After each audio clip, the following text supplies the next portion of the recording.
on a 4 chevaux de race 4 VPN, tous B-bruns, ils font un ensemble.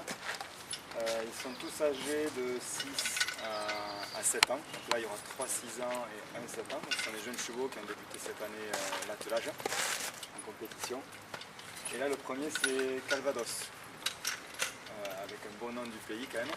Et Calvados, lui donc 6 ans, et il travaille aussi bien, enfin tous travaillent aussi bien devant en volée que derrière en timon.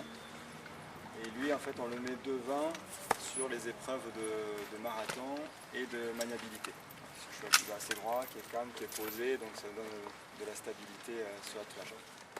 Donc là on a Beaker. Donc Beaker là c'est la force tranquille, c'est le plus grand de toute l'écurie. Parce que lui il mesure 1m68, hein. Son copain à côté il fait 1m58, donc il y a une différence. Après dans le travail ça ne se voit pas, cette différence se voit très peu. Et lui donc il en a énormément de force. Il est stable.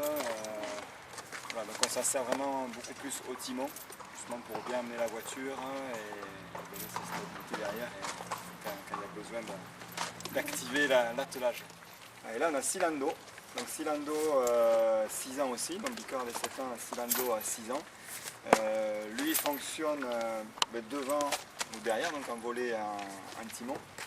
En dressage on le met plutôt devant parce qu'il est assez élégant, mais c'est un cheval qui regarde beaucoup les choses aussi et qui des fois refuse les guets, des petites choses comme ça et des fois un peu trop souple. Donc pour l'instant on le met derrière, associé avec Beaker, puisque Beaker a la force, lui il a toute la maniabilité, donc derrière ça nous donne cette composition qui est très intéressante. Et là on a la fille de l'attelage, donc c'est une super jument, très qualiteuse, énormément d'allure. Quand elle est devant elle amène tout le monde, ça c'est ses qualités, et ses défauts c'est qu'elle a vraiment énormément d'énergie qu'il faut arriver à canaliser. On a eu beaucoup de mal jusqu'à maintenant et là on est dans une phase où elle reste vraiment concentrée. Il faut jongler un petit peu, c'est un petit peu compliqué, mais à la fois elle a tellement d'énergie, tellement d'élégance que ça serait dommage de s'en passer, quoi. Donc si j'ai bien compris, c'est à côté la force tranquille qui canalise un petit peu Voilà. la fille. Voilà, tout à fait. Frédéric, bonjour. Bonjour. 3 fois champion de France, en équipe de France depuis le championnat du monde en 2001. Vous rentrez du concours élite de Saint-Lô avec une 2e place. Tout va bien? Mais pour une première saison, on est vraiment très content effectivement de l'attelage. Il a vraiment progressé pas à pas toute la saison. Il n'y a pas eu de remise en cause générale et du coup cette fin de saison avec ces places honorifiques, on va dire, sont les bienvenues pour préparer surtout l'année prochaine. Vous pouvez nous expliquer ce qu'est le concours élite? Alors élite en fait en attelage il y a 3 niveaux de concours, sur les concours nationaux. On a le niveau club, où là c'est vraiment le centre équestre, le petit niveau d'attelage, d'équitation de façon générale. On a un niveau amateur, où là c'est les gens qui commencent à tomber un petit peu en compétition, mais qui sont encore qui sont prêts plutôt le week-end, etc. Et puis le niveau élite, où là on a plutôt à faire des gens qui sont sur un niveau de professionnel, même s'il y a très peu de professionnels en attelage, voire quasiment pas en France. C'est de l'adrénaline sans arrêt quand on est en concours, derrière ces magnifiques athlètes. Oui, tout à fait. Suivant les épreuves, c'est pas la même adrénaline. Parce que le dressage, on va dire, c'est de l'émotion. Tout doit être nickel, parfait. Donc on se met la pression parce que voilà, faut pas que ça bouge. Et après sur le marathon, là c'est du sport, donc c'est l'adrénaline est vraiment sportive avec les trajectoires, on va pas dire qu'on prend des jets comme en Formule 1, mais c'est une telle puissance devant que on se sent vraiment amené et du coup les mener tout ça, c'est ça qui est prenant. Et puis la maniabilité là c'est la tension parce que c'est la dernière épreuve, on n'a pas le droit à l'erreur et on doit passer entre des quilles qui font à peine plus de 30 cm de plus que la largeur de l'attelage. Oui, c'est pas évident là. Voilà, et donc on n'a pas le droit à la moindre petite erreur, sinon on a tout le temps, mais ça peut être catastrophe pour le résultat du concours. Vous pouvez, quand vous êtes à fond, vous pouvez pousser vos chevaux jusqu'à combien? Bon, 1 km/h, je pense que quand on est au galop sur des sorties d'obstacles, on doit être sur 35-40 km/h. Ah oui, mais sauf qu'on n'est pas sur de la route. On est sur des buts, dans des guets, des choses comme ça. Je pense que c'est à peu près la vitesse qu'on a fait un maximum, quoi. Depuis tout votre parcours, il vous est arrivé de verser? C'est malheureusement arrivé. Ah. Donc ça nous est arrivé cette année à Saumur sur le concours international. Voilà, ça va très vite, hein, parce qu'il suffit de toucher les chevaux qui se décalent, c'est des jeunes chevaux. Moi je suis jeune dans cette discipline-là aussi. Ils se sont décalés à mon nez, il y avait un poteau, la voiture est montée un peu dessus. Et tout le monde par terre. Et dans un guet évidemment c'était plus rigolo. Les chevaux pas blessés et vous non plus? Non, tout le monde s'est remis, on a remis la voiture sur les roues et hop, on est reparti, quoi. Il n'y avait aucune casse, ni les chevaux, ni voiture, ni les hommes. Du 11 au 13 octobre, une nouvelle traversée de la France pour les championnats de France à Lisieux dans le Calvados. Oui, donc la Normandie commence à nous connaître et ça tombe bien parce qu'on espère bien y aller l'année prochaine pour les Jeux équestres mondiaux. Et donc là, oui, voilà, pour la première saison, on a réussi à se qualifier directement pour le championnat de France. On espère voilà, bien figurer, on ne part pas pour aller gagner le championnat de France parce qu'il manque encore de la préparation sur le team. Par contre, les joueurs pourront encore marquer des points et essayer de se rapprocher du trio de tête. Comment vous sentez-vous physiquement et mentalement? Alors pour se sentir bien mentalement, il faut être prêt physiquement, que ce soit pour moi ou pour les chevaux. Il faut vraiment être en forme. Et à partir du moment où on est en forme et tout le monde est détendu, musclé, on va dire, pour faire un peu l'épreuve, moralement derrière, ça aide parce qu'on est quand même à l'aise. Après, il faut entre guillemets se dire que c'est un concours comme un autre, même si c'est le championnat. Et se dire que comme on est en plus sur l'année de préparation, mais c'est une étape à franchir dans la préparation des chevaux. Évidemment, on y va avec un peu plus d'enjeu en disant quand ils sont en championnat, il faut faire le maximum en termes de performance, contrairement à d'autres concours, on pourrait faire des essais. C'est tout ça où moralement, voilà, on essaie de faire en sorte qu'on ait la combinaison la plus stable. Les jeunes athlètes que l'on a devant nous, vous les sentez comment? Et vous voyez, ils marchent détendus, calmes, donc on les sent bien, très bien. Comme je disais, dans la préparation, ils sont montés crescendo et voilà, il n'y a pas eu de retour en arrière donc, parce qu'on est allé progressivement. Et donc plus on va sur les concours, plus eux, quand ils arrivent sur place, ils sont détendus aussi. Voilà, à moi après de les gérer chacun suivant leur tempérament, leur dressage et trouver effectivement la bonne combinaison pour que tout le monde soit à son aise. Il y a toute une équipe qui travaille avec vous depuis pas mal d'années, notamment votre femme, votre papa et d'autres personnes encore. Tout à fait, le noyau fort c'est effectivement mon papa et mon épouse, donc Jean-Pierre et Aurélie. Donc mon père c'est depuis bien longtemps évidemment, et puis mon épouse c'est depuis 10-15 ans qu'elle suit avec moi. Et il nous aide vraiment au quotidien. Mon père s'occupe de tous les aspects logistiques. Si j'ai des problèmes sur la voiture aussi techniques, c'est lui qui vient réparer. Voilà, il est toujours là à nous aider. Et mon épouse dans le travail des chevaux, parce qu'en plus elle est juge d'attelage. Et donc quand on déroule la reprise de dressage, elle vient la voir et elle va vous conseiller. Je vais faire un petit conseil qu'elle note comme si elle était en concours, quoi. Donc c'est bien. Voilà, c'est très appréciable et ça permet de se remettre en cause sur des choses qui nous paraissaient bien de la voiture et puis finalement à terre avec l'œil du juge c'est pas suffisant, quoi. Donc c'est toujours intéressant d'avoir l'œil de mes équipiers qui sont sur la voiture avec moi, qui participent à l'entraînement parce qu'ils sont équipés, on n'a pas été sur la voiture, mais ils participent tous les jours, ils montent aussi les chevaux, ils m'aident à atteler à un, ils font aussi du travail sur les chevaux, l'assoupissement, etc. Et donc ils ont ce même œil que moi sur l'entraînement des chevaux et l'évolution du cheval dans son entraînement. Et après l'œil du juge était important parce qu'on dit ah oui le cheval a progressé, mais est-ce suffisant pour un juge? Peut-être que nous on est satisfait de sa progression, mais le juge il n'est pas satisfait encore du travail qui est présenté. Lui il atteint certaines choses, il y en a une autre qui tombe, donc c'est toujours intéressant d'avoir ce point de vue. Pour les championnats de France donc, Benjamin et vous Frédéric, amis, concurrents? En fait avec Benjamin on a transformé un sport qu'est l'attelage, qui est un sport individuel, en un sport d'équipe. Voilà, et on est pas très nombreux à faire ça. Donc effectivement, nous serons concurrents. Benjamin aujourd'hui c'est le numéro 1 français et ça l'était avant qu'il parte aux États-Unis. Donc c'est lui qui a toutes les chances. Mais par contre je sais que Benjamin il va tout faire pour que je sois le plus performant possible. Et ça c'est oui on est concurrents, mais à la fois on va tout faire, il va tout faire pour que je sois performant techniquement sur toutes les épreuves. Et on va tout partager ensemble sur l'organisation des obstacles, sur la qualité d'un terrain, voilà, tout ce qu'on observe et qui peut nous aider à performer sur le championnat du monde, on va le mettre en commun. C'est là où en fait on transforme un sport individuel en un sport d'équipe. En fait, si j'ai bien compris, l'année prochaine au championnat du monde, vous allez être, vous Frédéric et Benjamin, ensemble peut-être, sûrement, on espère. En tout cas on part pour ça.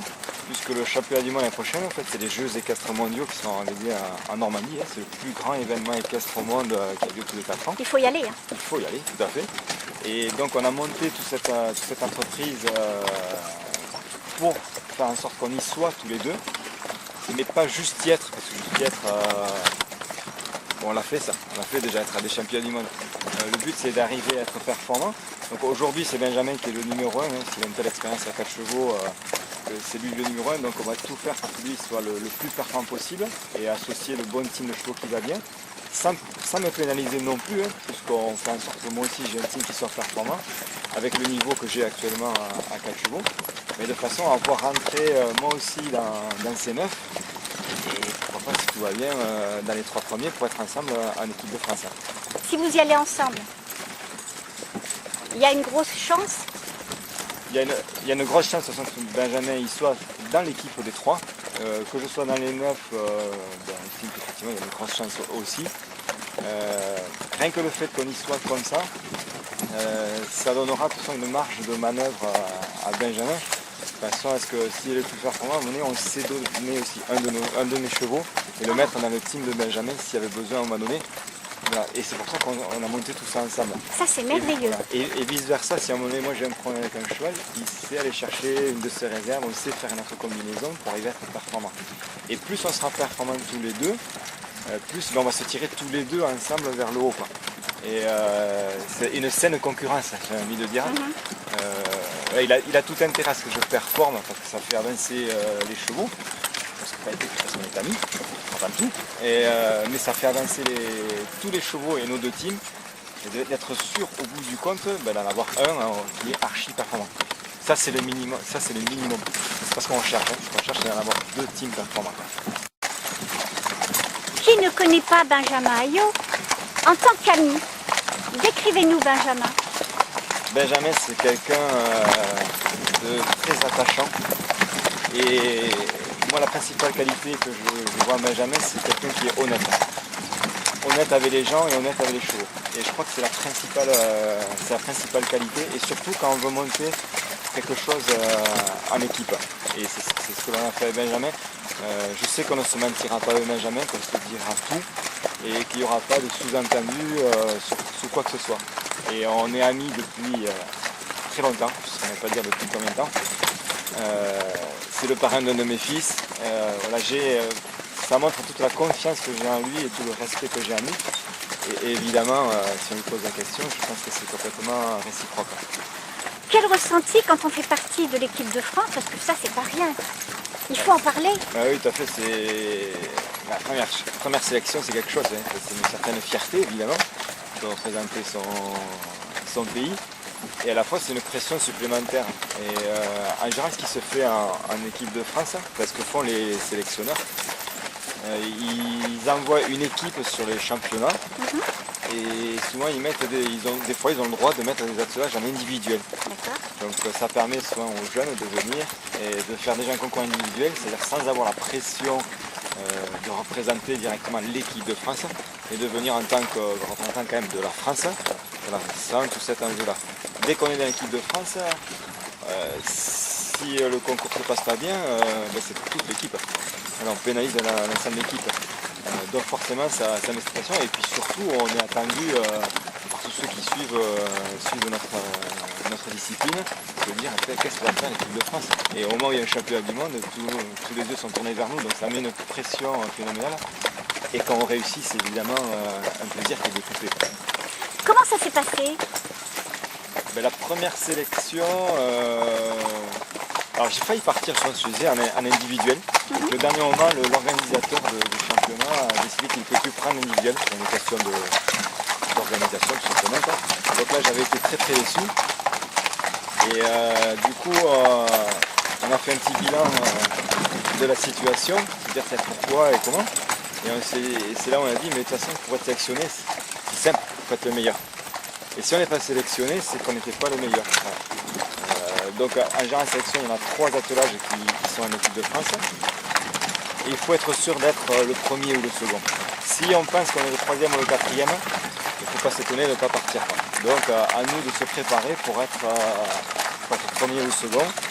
Et ne pas être déçu non plus quand voilà, on est le 4e et on n'avait qu'à être meilleur.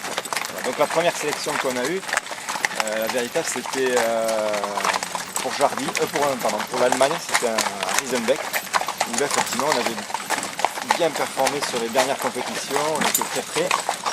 Et par contre on a eu cette pression du championnat où j'ai 2 chevaux qui étaient vraiment très près sur les détentes, tout s'est bien passé.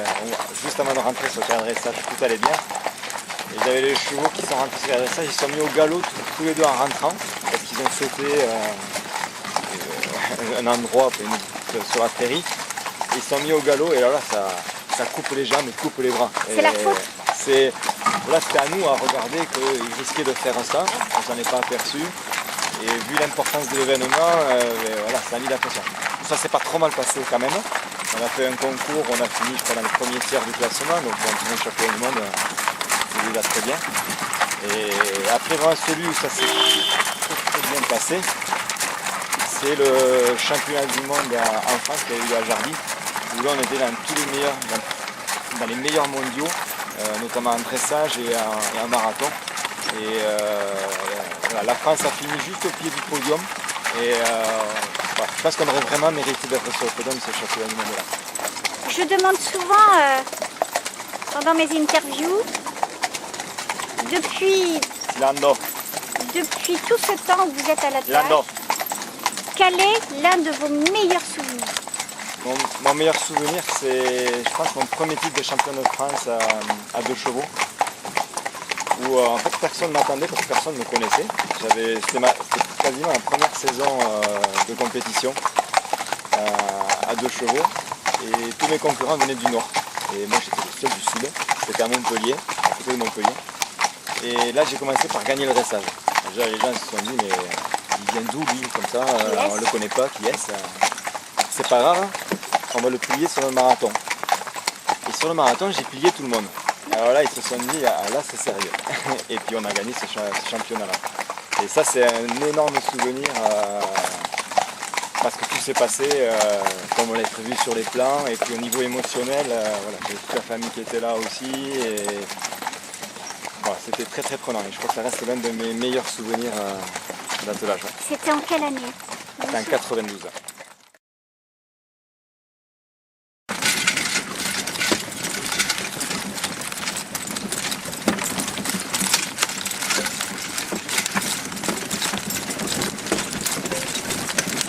Lando. Allez, trotte. C'est là. Alors.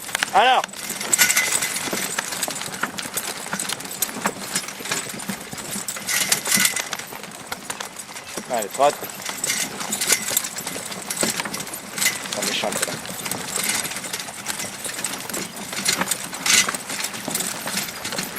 Ça veut dire qu'il essaie de vous prendre la main? Non, parce que je lui demandais, elle trouvait ça trop dur. Donc elle râle. D'accord. Où elle trouvait que l'autre ne travaillait pas assez devant. En plus, ça, c'est bien. Donc s'il ne travaille pas assez, c'est elle qui fait le boulot. Ah ben elle dit, t'as dit d'y aller quoi. Alors tu m'as dit si tu veux y aller quoi. Tu vois ce qu'elle a dit. Comme elle est un peu merdeuse. C'est ça les filles. Voilà. C'est pour ça qu'on les aime, hein. C'est ça. On va la mèche quoi. C'est pas méchant. Ça m'est déjà arrivé de donner un coup de bâton fort. Ça c'est quand il veut taper dans la voiture. quand ça devient dangereux. Voilà, quand je viens dangereux, par contre, on le sent. Ils sortent pas des marques. Hein. C'est normal. Ouais, sinon, C'est un sport à haut faut risque. le faire une fois, quoi. Faut pas la louper, ça, la prise de poids. C'est quand même un sport à haut risque. C'est un sport à risque. C'est un sport où, d'un point de vue de sécurité, il faut tout mettre de son côté. Parce qu'on n'a pas le droit À l'erreur. à l'erreur. Ni vous, ni eux. Voilà, c'est ça.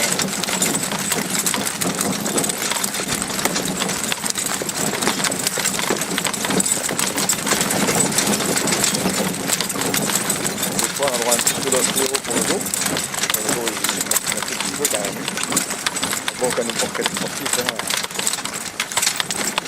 Des fois, c'est plus le KO, des choses comme ça, l'entraînement des concours, la fatigue. C'est le cheval aussi, hein. Le dos. Et là, tirando. On ne parle pas assez de ce sport et c'est bien dommage. Il tend à être connu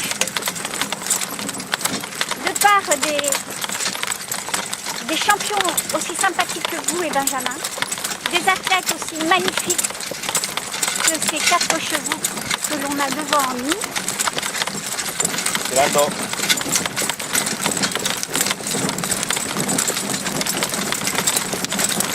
Et j'invite le public à venir vous rencontrer, mais je leur souhaite un jour être à côté de vous et sentir le vent, c'est merveilleux, sans appréhension.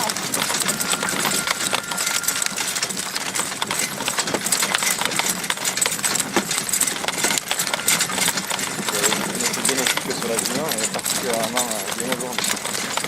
Elle est calme, hein, Elle est calme. Pour le temps. tranquille. Oh, oh, oh. C'est à moi de faire en sorte que Tirando fasse un boulot latéral. Tirando, arrête-toi. Arrête-toi, tu parles. Tirando. Et Lando, c'est le cheval à gauche à côté de la fille. Et voilà, c'est ça.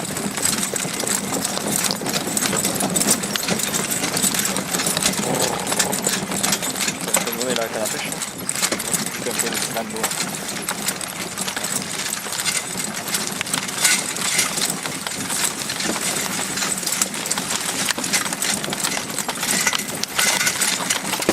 Hop.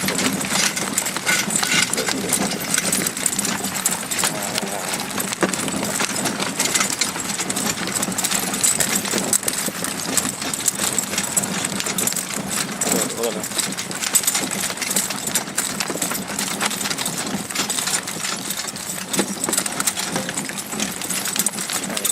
Tirando, arrête, c'est là. Oh, oh, oh. Allez. Pas ça, hein. Pas ça, j'ai dit.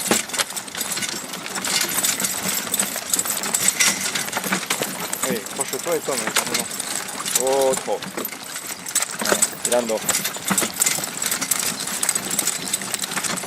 Qu'est-ce qui s'est passé là, Frédéric? C'est passé que, comme je le disais, le garçon à côté de la fille ne travaillait pas. Du coup, ça l'a agacé. Quand je l'ai mis au boulot, elle a continué à lui dire « je ne travaille pas ». Du coup, j'ai dû corriger un petit peu tout le monde. Tout simplement en touchant avec la mèche du fouet, en disant « à travailler ». Tirando.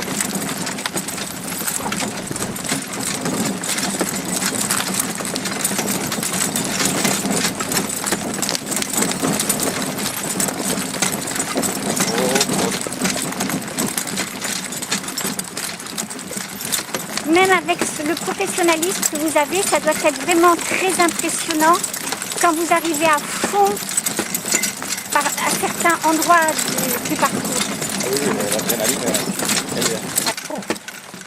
Et par contre, si je dis « oh », ça s'arrête tout de suite. Et ça, c'est important. Ouais, j'ai vu, oui. Ça s'arrête même trop des fois. Trop d'un coup. Ouais, trop d'un coup, il faut que ce soit plus progressif, quoi.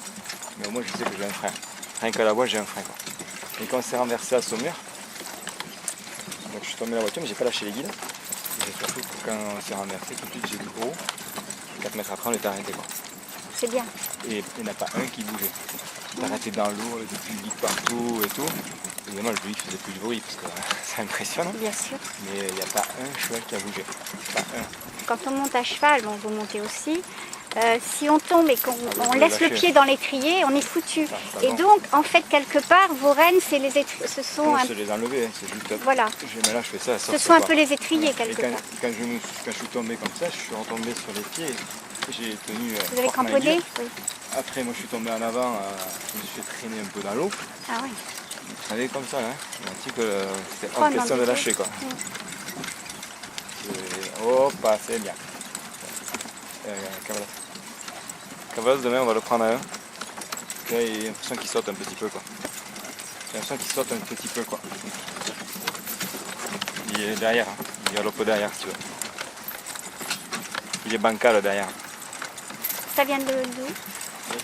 En Ça fait, peut venir. il se tend pas assez. Il est plus jeune que les autres dans le travail, lui.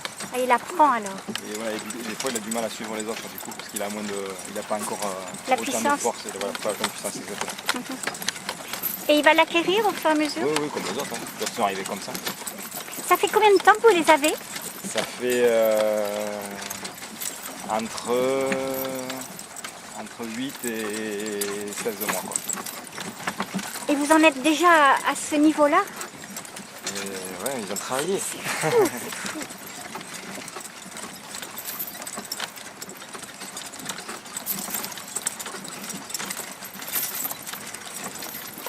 Combien d'heures par jour?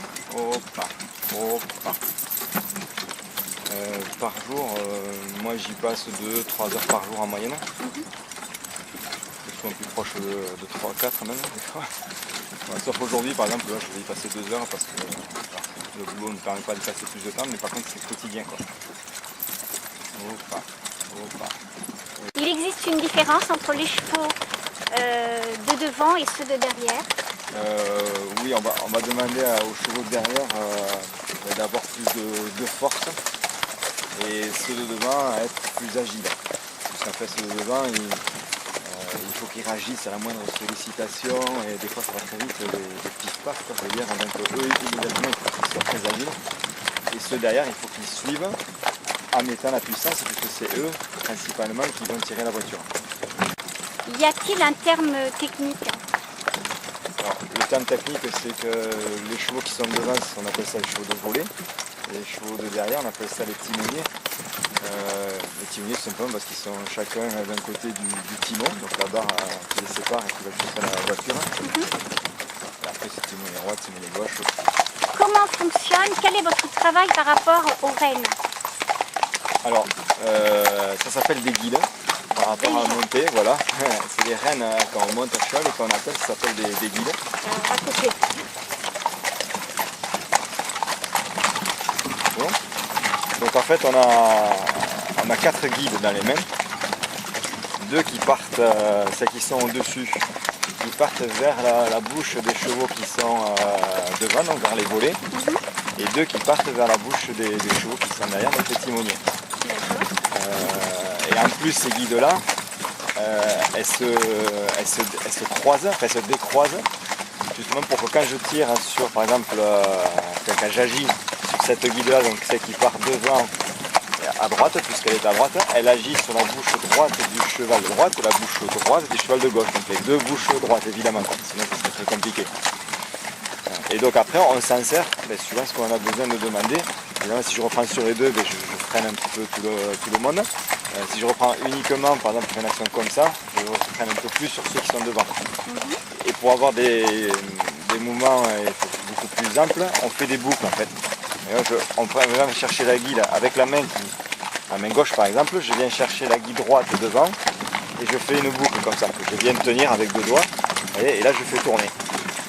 Et après je relâche. Et pareil de l'autre côté, je viens la chercher, hop, je l'attrape, voilà. Et j'empêche en même temps les chevaux de derrière de suivre, en retenant un peu avec la main extérieure. Ça paraît un petit peu compliqué comme ça, ça l'est forcément un peu techniquement, mais après le principe est assez simple, quoi. Ce qui veut dire que quand on vous voit passer à fond sur les parcours, il faut faire ça très vite. Il faut faire ça très très vite. Alors, tant qu'on tourne à la même main, c'est-à-dire qu'on reste par exemple tout le temps à droite, on diminue ou on accentue un peu la grandeur de cette boucle et les chevaux sont déjà dans ce sens-là. Donc ça c'est assez facile, plus facile on va dire. Ce qui est compliqué, c'est quand on fait un droite-gauche par exemple. Parce que j'ai ma boucle qui est à droite, je suis obligé de vite la lâcher pour aller à prendre gauche. celle à gauche sans que les chevaux derrière suivent. Parce que si c'est un carrefour par exemple, quelque chose assez étroit, il faut en même temps dire aux chevaux de devant tourne à gauche et à ceux de derrière dire attends reste encore à droite.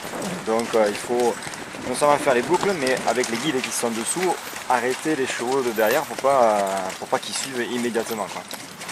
Pour arriver à ce niveau-là, combien de temps, combien d'années? Alors, déjà, moi ça fait plus de 10 ans que je sortais un attelage à 2 chevaux. Et depuis le mois de mars, on est passé à un attelage à 4 chevaux. On travaille tout l'hiver quand même, depuis le mois de septembre l'année dernière, donc ça fait 1 an. On a travaillé tout l'hiver avec Benjamin Ayot pour effectivement me préparer à tout ce maniement-là. Les premiers concours en mars ont été un peu compliqués parce que je découvrais pas mal de choses. Et sur les derniers concours, c'est vite venu. Donc on peut dire déjà en une année, pour quelqu'un qui connaît déjà bien l'attelage de haut niveau, notamment l'attelage à 2 chevaux, on peut déjà se mettre bien dans le bain. Par contre, je ne viens pas juste atteler le week-end pour sortir les chevaux, c'est du quotidien. Ils sortent 2 ou 3 fois par jour. Et donc c'est du travail quotidien pour eux et pour moi, quoi. Vous pouvez nous expliquer quel est le travail de vos équipiers que l'on voit derrière? Oui, tout à fait. En attelage à 4 chevaux, on a 2 équipiers. Un attelage à 2 chevaux, il n'y en a qu'un. Un attelage à 1, il n'y en a qu'un.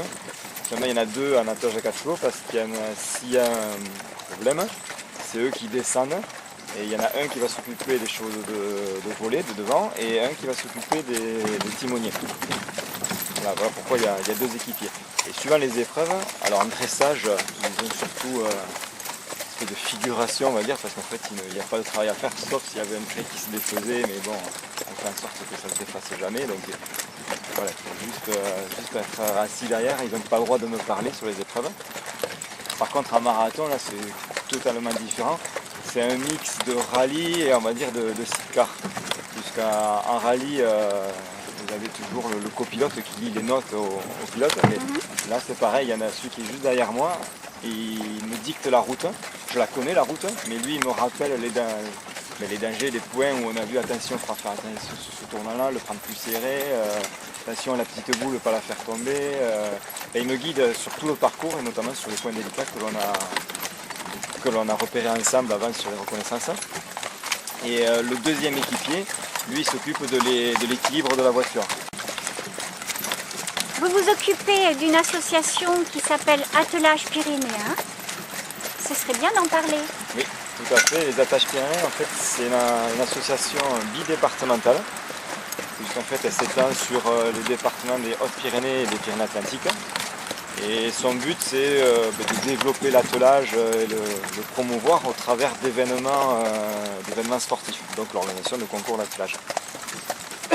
Donc cette association organise des événements et les 2 majeurs, c'est le concours national élite, donc le plus haut niveau national en France, qui est organisé au haras de Tarbes.